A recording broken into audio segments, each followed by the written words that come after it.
Il solito bagno di folla ha accolto e accompagnato il simulacro di San Calogero. All'uscita del santuario lo scrosciante applauso e il lancio dei bigliettini e poi, poco dopo le 13, sotto un sole cocente, il termometro segnava 40 gradi, via alla processione.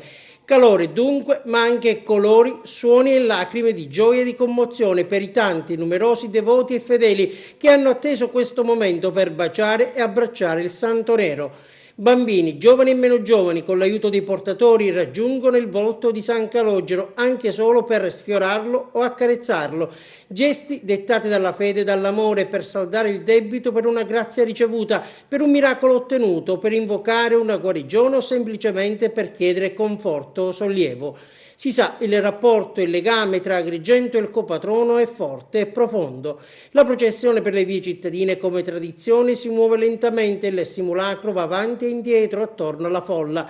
Per la seconda ed ultima domenica dei festeggiamenti è arrivato al santuario per presiedere la celebrazione delle 9 il vescovo emerito di Patti, l'agrigentino Ignazio Zambito.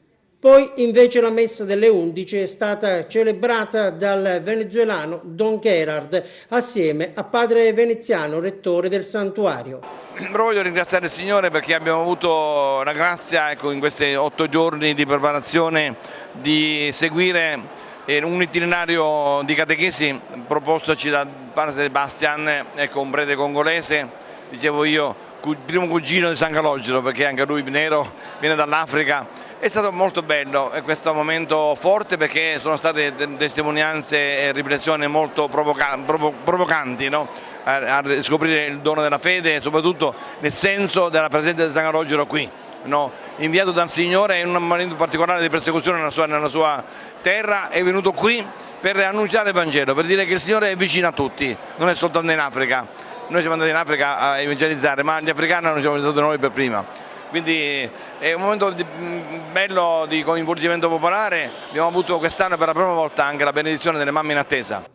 Anche quest'anno TVA presente con le proprie telecamere dentro e fuori il santuario per consentire alle persone e alle famiglie che per ragioni diverse sono state costrette a restare a casa a poter assistere a questo giorno di festa, di fede e di tradizione, e non sono mancati i ringraziamenti e gli apprezzamenti rivolti alla nostra emittente per il servizio pubblico offerto al territorio. Vorrei chiamare Damiano e Gerlando, così facciamo vedere il nostro impegno di diretta, di TVA, che ha avuto un po' spettinati, ma d'altronde fa parte del nostro lavoro. Ringrazio sempre tutti i nostri telespettatori, avete modo di seguire la replica e grazie sempre. Anche l'edizione 2017 dei festeggiamenti in onore di San Calogero è andata dunque in archivio, dopo la processione che ha visto altrettanta e massiccia partecipazione della città, il concentramento al Viale della Vittoria, dove poco dopo le 23 il cielo è tornato ad illuminarsi con i suggestivi giochi pirotecnici, quindi il rientro del simulacro di San Calogero al santuario, la benedizione e l'arrivederci al prossimo anno.